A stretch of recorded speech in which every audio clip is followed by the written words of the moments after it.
अस्सलाम वालेकुम जनाब। 28 साल के बाद डेड बॉडी मिली सही सलामत। और जब घर वालों को वो डेड बॉडी मिली तो घर वाले हैरान भी हो गए, परेशान भी हो गए, खुश भी हो गए। यानी कि 28 साल बाद जो बंदा 1997 में मर गया था उसकी डेड बॉडी मिलती है 2025 में, और सही सलामत, कपड़े भी बिल्कुल सही, और बीच में जो कार्ड वगैरह पड़े हुए वो भी सही सलामत। अब घर वालों के लिए दो तरह का माहौल है। एक कि उनको उनका जो है ना मुर्दा बंदा मिल गया, मुर्दा हालत में, जो उनके 28 साल पहले फोत हो गया था। अब उनका गम भी ताज़ा हो गया कि वो उसको भूल चुके थे। अब उसके हम उम्र लोग जो थे वो बूढ़े हो चुके थे, लेकिन उसकी डेड बॉडी जिस वक्त वो मरा था, यानी कि 1997 में, वो उसी एज की थी। अब उसके हम उम्र जब उसको देखते थे तो वो उनको यंग लगता था, वो अपने आप को बूढ़ा तस्वर करते थे। इवन जो लोग उनसे छोटे थे उससे, वो भी बूढ़े लग रहे थे। तो जनाब ये पूरी कहानी आपको सुनाते हैं, और इसके आगे ये 28 साल तो कम है, इससे ज़्यादा अरसा भी जो है ना वो डेड बॉडी मिली हुई है, वो तारीख भी आपको बताएंगे। तो जनाब ये वाक़या पेश आता है कोहिस्तान के अंदर। कोहिस्तान में एक दफ़ा एक बंदा जो है वो मर जाता है। इधर मैं खेत में आया हूँ, लोग की बकरियाँ वगैरह भी चल रही हैं, तो बैठ के बात करें, कोई सांप वगैरह ना डस ले। आजकल सांपों का भी बड़ा इशू है, तो सांप वगैरह है ना, तो एहतियात करनी पड़ती है, वो डसते हैं। हमारे यहाँ वैक्सीनेशन भी नहीं होती है, तो अक्सर ये खबरें मिलती रहती हैं कि डेथ हो गई है सांप के काटने से। पर का टॉपिक की तरफ चलते हैं। कोहिस्तान का वाक़या है, एक बंदा कोहिस्तान के बर्फ़ वाले इलाके में जाता है, ग्लेशियर वाले इलाके में जाता है। तो आपको पता है बर्फ़ानी तोदे गिरते रहते हैं, कोई किसी बर्फ़ानी तोदे के नीचे आके वो मर गया, दब गया नीचे। तो वहाँ पर काफ़ी दिनों तक ऑपरेशन किया गया उसकी डेड बॉडी को तलाश करने के लिए, नहीं मिली। बिल आखिर उसको यानी कि नामालूम डिक्लेयर करके ऑपरेशन को लापता लापता डिक्लेयर करके ऑपरेशन को ख़त्म कर दिया गया कि ये लापता फर्द है।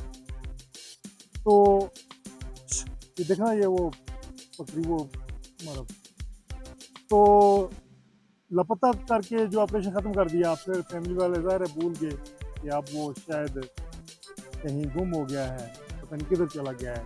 और जब ऑपरेशन किए गए उस वक्त, तो एक दफ़ा क्या हुआ कि जनाब बरसें पिघली। ये इसको मैं इधर खींचता हूँ, आप इधर इधर से हो, तो देखें ना बकरी डिस्टर्ब कर रही है बीच में। उधर जाओ, इसकी है यार, उधर ही। अच्छा, नेचुरल माहौल है, कोई बात नहीं। तो जनाब ऐसा हुआ कि जब बर्फानी तोदे पिघले, एक बकरियाँ चराने वाला, ये ऐसा कि मैं माहौल में आया हूँ तो मैचिंग हो गई है बात। एक बकरियाँ चराने वाला वो पहाड़ी पे गया कहीं उधर, तो उसने क्या देखा कि एक शख्स मुर्दा हालत में पड़ा हुआ है। तो उसने बताया लोगों को, सिक्योरिटी इदारों को भी बताया गया, तो उसकी बॉडी को रिकवर किया गया। जब रिकवर किया गया तो बॉडी में से शनाख्ती कार्ड निकला। शनाख्ती कार्ड जो आईडी कार्ड होता है, उसके आपको पता है कि उसके ऊपर प्लास्टिक कोटिंग होती है, तो उसके ज़्यादा चांसेस होते हैं मौजूद रहने। तो घर वालों को बताया गया, जब पता चला कि ये वहाँ बंदा था जो 1997 में गुम हो गया था, तो उन्होंने जब घर वालों को बताया तो घर वाले हैरान भी हुए, परेशान भी हुए, जैसा कि मैंने आपको बताया। एक तो उनको खुशी भी थी कि वो हमारा लापता जो बंदा था मिला है, अब हम अपने हाथों से उसकी तस्लीम करेंगे, जनाजा भी पढ़ेंगे। लेकिन उनके गम भी ताज़ा हो गए कि जिसको वो भूल चुके थे, तो वो गम दोबारा से ताज़ा हो गए। जैसा कि मैं बताया, बिल्कुल सही सलामत उसी हालत में जैसे वो मरा था, और आईडी कार्ड, कपड़े भी उसी हालत में, आईडी कार्ड बिल्कुल सही सलामत। अब यहाँ पर सवाल ये बनता है, वो फैमिली खुश हुई, उन्होंने जनाजा पढ़ा, तस्लीम की, क्योंकि उनका वो बंदा 28 साल के बाद मिला है जिसका जनाजा हुआ। अब यहाँ पर सवाल ये बनता है कि क्या इतने लंबे अरसे तक डेड बॉडी जो है महफूज रह सकती है? जनाब ये 28 साल तो बहुत थोड़े हैं। सदियों तक जो है ना बर्फ के अंदर जो है ना वो डेड बॉडीज जो है ना बिल्कुल सही सलामत महफूज रह सकती हैं अपनी असल हालत में। और यहाँ पर मैं ये भी आपको बताऊंगा कि सबसे ज़्यादा अरसे तक कौन सी बॉडी जो है ना वो बर्फ के तले दबी रही और वो बरामद हो गई। वो महफूज ऐसे रहती है कि इंसान की डिकम्पोजिशन तब शुरू होती है जब बैक्टीरिया अटैक करते हैं, लेकिन जब एक मखसूस दर्जा हरारत यानी कि -, से नीचे होता है तो बर्फ़ का जहाँ पे, तो वहाँ पर बैक्टीरिया जो है ना इनएक्टिव हो जाते हैं, वो काम करना छोड़ देते हैं।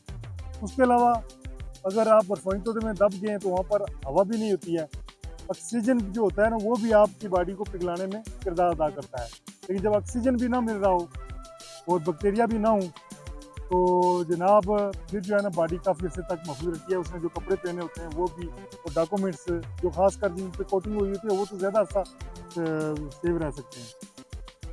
तो कहने का मकसद ये है कि अब मैं आपको बताता हूँ कि तारीख में सबसे ज़्यादा लंबे अरसे तक जो है ना कौन सी बॉडी महफूज रही है। तो जनाब ये एक जो है ना वेंटजी जिसे आइस मैन का खिताब दिया गया है, वेंटजी आइस मैन का, उसकी डेड बॉडी जनाब 5300 साल के बाद, यानी कि 5300 साल के बाद रिकवर हुई थी। बस जो ग्लेशियर्स हैं इटली और ऑस्ट्रिया के बॉर्डर से जो ग्लेशियर्स हैं ना वहाँ से बॉडी रिकवर हुई थी, यानी 5300 साल पुरानी बॉडी और बिल्कुल सही हालत में थी। और उसके जो हथियार जो साथ खाने की चीज़ें वो लेकर गया था वो भी महफूज हालत में मिली थी। अंदाजा आप लगा सकते हैं कि -, दर्जा रात की जब एक नीचे मखसूस दर्जा रात में बॉडी को कितने अरसे तक महफूज रखा जा सकता है। अब आपके जहन में सवाल एक और पैदा हो रहा है कि जनाब ये इतनी पुरानी बॉडी का पता कैसे चलता है कि ये बॉडी जो है ना इतने पुराने अरसे तक जो है ना महफूज रही है। तो जनाब ये साइंसदान मुख्तलिफ तरीक़ों से पता लगाते हैं। एक तो पता ये जो आजकल ये 28 साल है तो इसको तो डॉक्यूमेंट से पता चल गया, एहतिकाद से पता चल गया। दूसरा ये पता था कि इतना अर्सा पहले ये बंदा गुम हुआ था। और दूसरा एक होता है कि लकड़, अगर कोई लकड़ या कोई चीज़ ऐसी चीज़ हो, कपड़े या कोई चीज़ हो तो उनकी जो है ना वो की जाती है, तो साइंसी लिहाज से कोई फिर DNA टेस्ट किया जाता है, ये पता लगाया जाता है ये कौन से ख़ानदानों से ताल्लुक़ रखता है ये बंदा। इस ज़रिए से भी फिर एक दो तरीके और भी होते हैं, मुख्तलिफ तरीक़ों से साइंसदान जो है ना ये पता लगा लेते हैं। अब जो बहुत पुरानी होती है तो वो DNA टेस्ट के ज़रिए ये कौन सी सेंचुरीज़ के ख़ानदानों से ताल्लुक़ रखता होगा, या कोई उसके पास उस वक्त जो हथियार, लकड़, उनकी साख क्या है और उनका तजर्बा करके, ठीक है, उनके ज़रिए पता लगाया जाता है कि ये बॉडी कितनी पुरानी है। इन साइंस जो है ना मुख्तलिफ टूल इस्तेमाल किए जाते हैं उसको पता लगाने के लिए। तो अभी जब आप ये खबर सुन रहे थे कि 28 साल पुरानी डेड बॉडी मौसूल हुई है तो आप हैरान हुए होंगे, लेकिन जब मैंने आपको ये बताया कि सदियों पुरानी डेड बॉडीज़ भी जो है ना सेफ रह सकती हैं बर्फ़ के अंदर, तो वो आपकी जो हैरत है मज़ीद बड़ी होगी। तो जनाब ये मालूमाती व्लॉग था, कैसा लगा आपको? आपके पास भी कोई मालूमात है तो आप कमेंट बॉक्स के ज़रिए शेयर कर सकते हैं। फिल वक्त इस वीडियो से मुझे दें इजाज़त और चैनल को ज़रूर सब्सक्राइब करें। मैं हूँ अल्ताफ़ मलिक और आप देख रहे हैं अल्ताफ़ मलिक व्लॉग्स। अल्लाह हाफ़िज़।